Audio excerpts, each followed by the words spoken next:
Ojo que bastantes de los estudios modernos tienen un montón de referencias bien complejas. Por ejemplo, la no existencia de las panacas es una. Ojo. Por ejemplo, otros te dicen que probablemente Pachacútec no existió. ¡Ah! ¡Puta! Este es más pendeja todavía. No me acuerdo el autor, creo que es Curátola, no estoy seguro. O Dubió, no, es Suidema, ya me acordé, es Suidema. Suidema afirma que los 14 incas existieron al mismo tiempo. ¿Quieren un video de eso? Tom Suidema afirma de que los 14 incas existieron al mismo tiempo. No es una sucesión de reyes. Existieron al mismo tiempo. Puta, weón, te vas al carajo con todo eso. Ojo, ese está en la entrevista, yo no hablo piedras, ese está en la entrevista que le hace Juan Osillo a Tom Suidema, y él se basa en crónicas, ojo, para afirmar de que los 14 incas existieron al mismo tiempo, y que no son, y que no fueron una sucesión de reyes, porque esa fue la interpretación que le dieron los europeos, sino que eran líderes de panacas, que eran 14 en ese momento. A la hoja de cocaína, ¿no? Tienen que ver la entrevista de Juan Osillo con Tom Suidema. Les voy a pasar, ¿ya? Para que lo vean, para que se culturicen, en vez de estar viendo huevadas ahí. Y bien, Tom Suidema es un gran estudioso del Perú, de los incas. Escribió un libro sobre los seques, el sistema de seques en el Cusco, que es un sistema que ordena el territorio y refleja el orden social y el cosmos en general. Es un sistema que también supone un calendario. Y esa obra fue difícil de leer, pero muy interesante, revolucionó, cambió la visión que teníamos de los incas.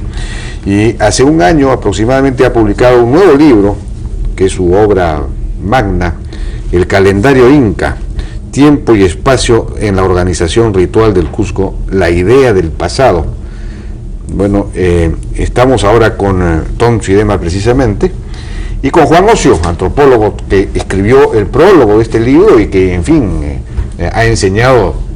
Juan Ocio ha sido mi profesor en la Universidad Católica y nos hablaba, y leíamos a Tom Suidema también, ya en esa época, y fíjense, hace cuántos años será de esto.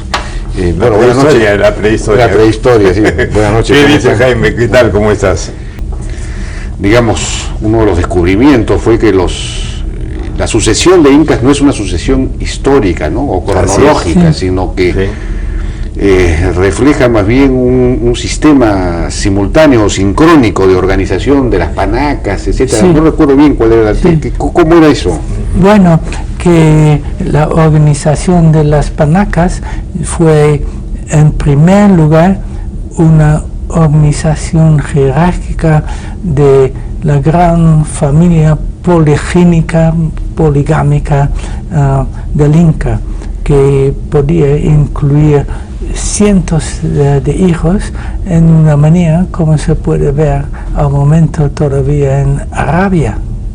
Entonces, por los rangos de las madres, se organizaba también a los hijos de ellos, y entonces todas las funciones administrativas en el Valle de Cusco se dividió sobre las 10 panacas, 5 para Jana Cusco de arriba y 5 para Uren Cusco de abajo. Una panaca es... ¿Qué cosa es una panaca? ¿Es un grupo de parentesco? Bueno, todos formalmente o realmente fueron hijos del Inca reinante.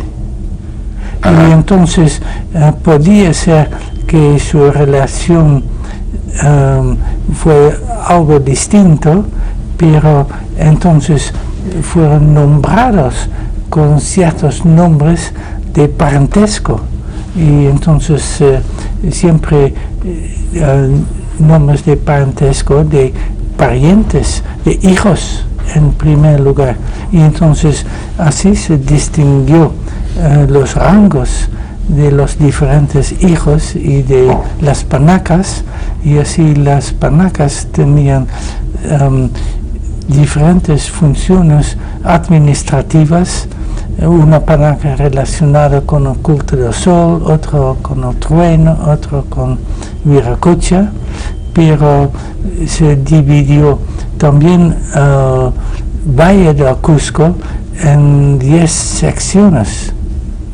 y entonces cada panaca estaba a cargo de una de las 10 secciones del valle. Pero una panaca es un grupo de parentesco. ¿O qué cosa es una panaca? Déjame que te aclare un poquito más.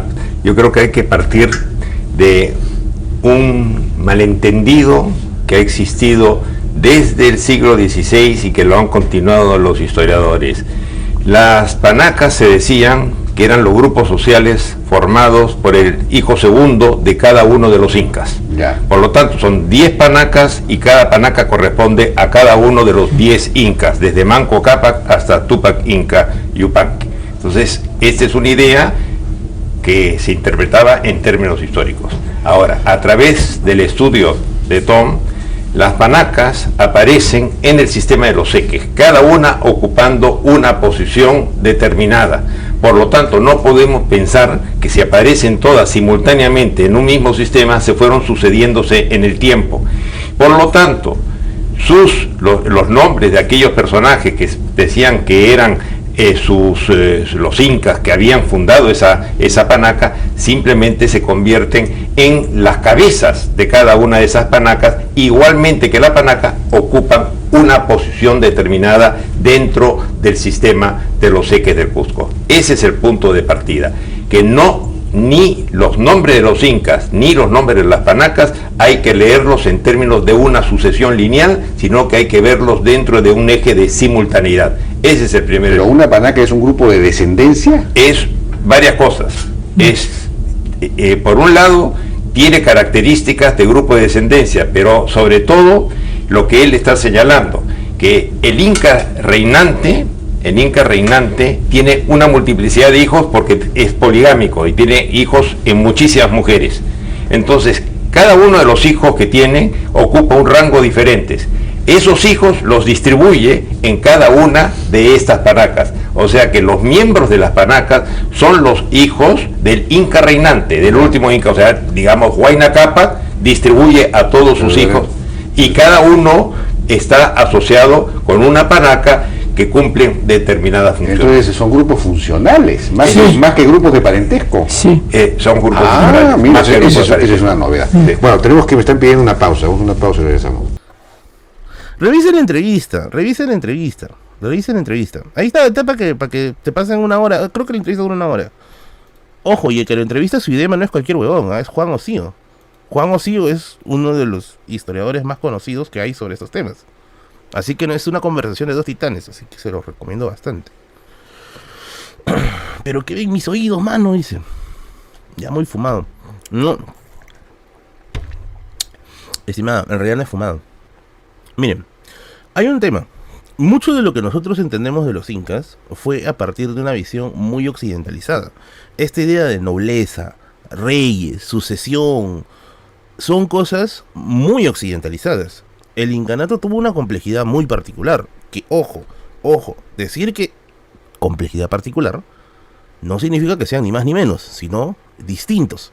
Entonces, ¿qué cosa sucede? Que muchos de estos estudios que se habían dado por ciertos, hoy en día están bajo observación, porque obviamente se descubren nuevas cosas, se da una nueva interpretación a las fuentes, y sobre todo, hay una gran cantidad de estudios modernos que se van acoplando a los estudios clásicos. Así que yo les recomiendo que tengan mente abierta, mente muy abierta. No se cierran a decir, no, en mi colegio me dijeron así, me hicieron memorizar la lámina más cara. No.